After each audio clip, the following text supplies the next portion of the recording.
Old pension big update 2024। सरकार ने लागू की पुरानी पेंशन योजना, केवल इन्हें मिलेगा लाभ। दोस्तों, अगर आप भी देखना चाहते हो कि इस कैटेगरी के अंदर कौन कौन से कर्मचारी आते हैं तो बने रहिए मेरे साथ इस वीडियो में एंड तक। पुरानी पेंशन स्कीम के नए अपडेट के मुताबिक केंद्रीय कर्मचारियों को भी पुरानी पेंशन स्कीम मिलने वाली है, क्योंकि लंबे इंतजार के बाद उन सभी केंद्रीय कर्मचारियों को राहत मिलेगी जो पुरानी पेंशन का लाभ ले रहे थे।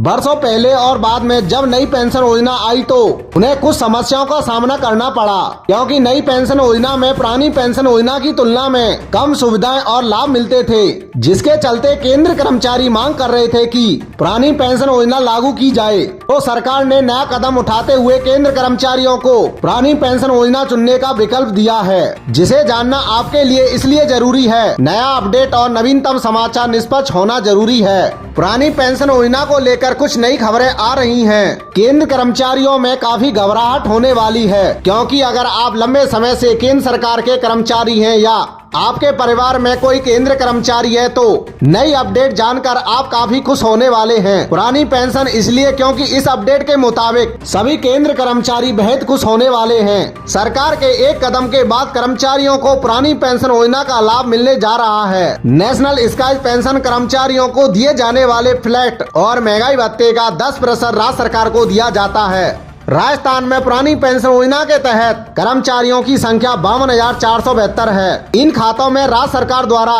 1,41,471 करोड़ रुपए की अतिरिक्त राशि जमा की गई है और कर्मचारियों की ओर से 14,167 करोड़ रुपए जमा किए गए। कर्मचारियों ने यह पैसा लंबे समय से जमा किया है। इस राशि पर बनेगी दिलचस्प जोड़ी तो होगी 40,157 करोड़ रुपए की रकम। आपकी जानकारी के लिए बता दें, नई पेंशन स्कीम और पुरानी पेंशन स्कीम में काफी अंतर है। इसके चलते सरकारी कर्मचारी और पेंशन भोगी पुरानी पेंशन योजना को बहाल करने की मांग कर रहे हैं। ओपीएस में कर्मचारियों के वेतन से नहीं होती कोई कटौती, इसके बजाय एनपीएस में कर्मचारियों के वेतन से 10% काटा जाता है। पुरानी योजना की पेंशन में आपके वेतन का 50% तक निश्चित पेंशन होती है और एनपीएस में प्लेसमेंट के समय आपके लिए कोई पेंशन सुविधा नहीं है। और भी कई कारण हैं जिनकी वजह से कर्मचारी पुरानी पेंशन योजना को बहाल करने की मांग कर रहे हैं। राष्ट्रीय जनतांत्रिक गठबंधन सरकार ने इससे पहले 1 अप्रैल 2004 को पुरानी पेंशन योजना को बंद कर दिया था। पुरानी योजना पेंशन के तहत सभी कर्मचारियों को पेंशन की पूरी राशि सरकार द्वारा दी जाती थी।